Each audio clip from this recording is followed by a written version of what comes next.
you mentioned the word food allergy.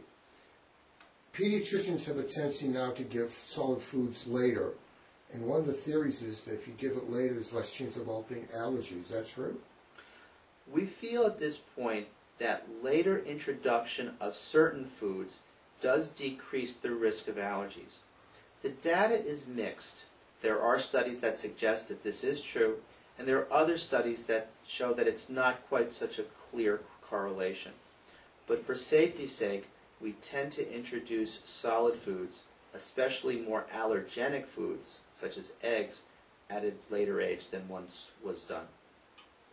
If you breastfeed, does that mean there's less chance of allergies down the road?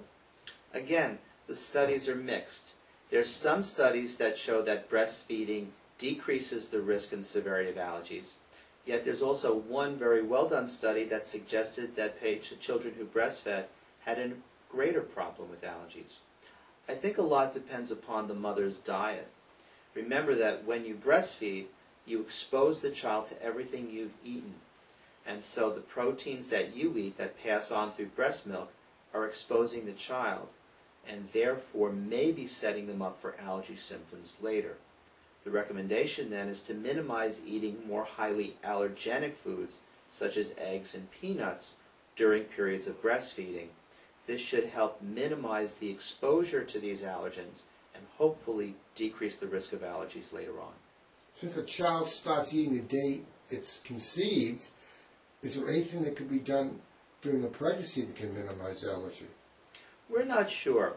The immune system is still developing during pregnancy, and even for the first several months after birth, a child's immune system is continuing to develop. At this point, we're uncertain as to whether manipulations during the pregnancy will actually change the immune system's development and therefore the development of allergy. It's an interesting area of study, but we do not yet have a definitive answer. How would you know if a kid's allergic to milk? If a child is allergic to milk, then the first thing that we would see is that the patient would have similar symptoms whenever they're drinking milk. So this milk is a common ingestion on a daily basis, therefore, we would see the symptoms of allergies occur on an almost daily basis as well. Allergy symptoms could be skin rash, such as eczema, could be runny nose and congestion, or may even be wheezing, such as asthma. The next test we would try is the skin testing to see if the milk was the cause. If the skin testing wasn't tolerated by the child, blood test would be possible. We would then eliminate milk from the diet, use a substitute, and then re-challenge the child with milk at some point 3 to 6 months later, just to be certain that the testing truly diagnosed a pure milk allergy. Is this a myth or a fact? Some people feel when the kid has a cold, if he's drinking milk, the mucus gets thicker.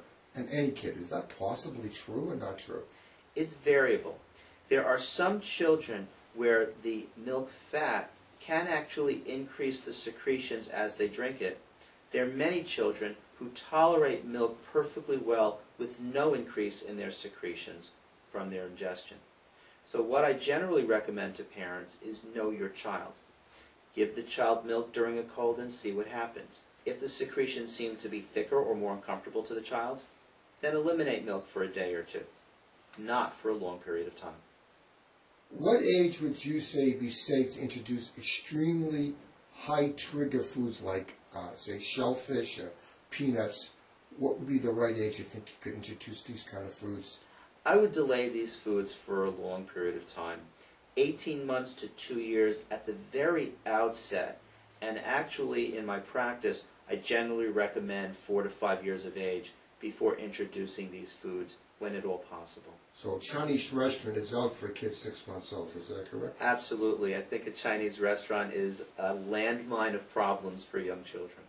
If a kid has got severe allergic reaction, say to peanuts or something like that, they probably should have a thing called an EpiPen available? An EpiPen is a very useful device that can help a child if they're having a severe allergic reaction.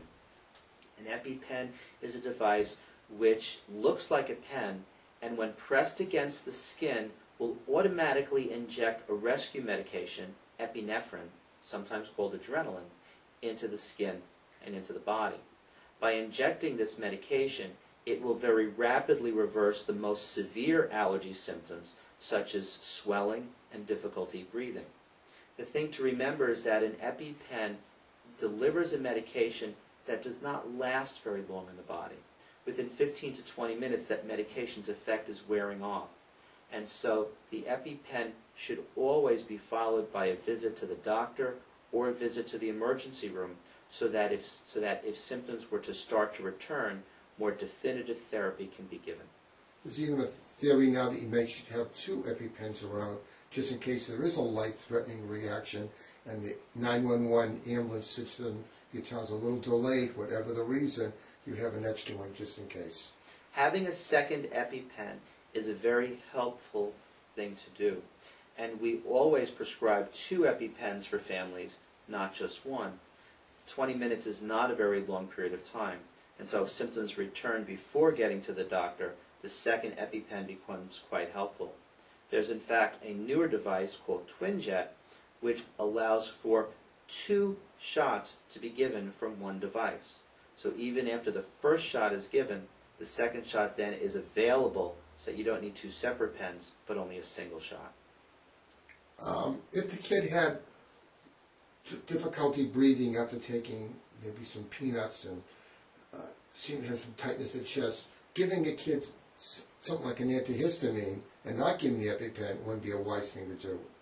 Correct. Antihistamines treat certain symptoms of allergies. The EpiPen treats other symptoms of allergies. You need to give the proper medication for the proper problem. Antihistamines treat the congestion, the runny nose, and could also help with the skin rash, the hives that allergies cause. But breathing difficulties are not effectively treated by antihistamines. Breathing difficulties require either an EpiPen, an inhaled medication, or a steroid, or a combination of any of those 3 in order to effectively reverse and treat the child safely. Thank you.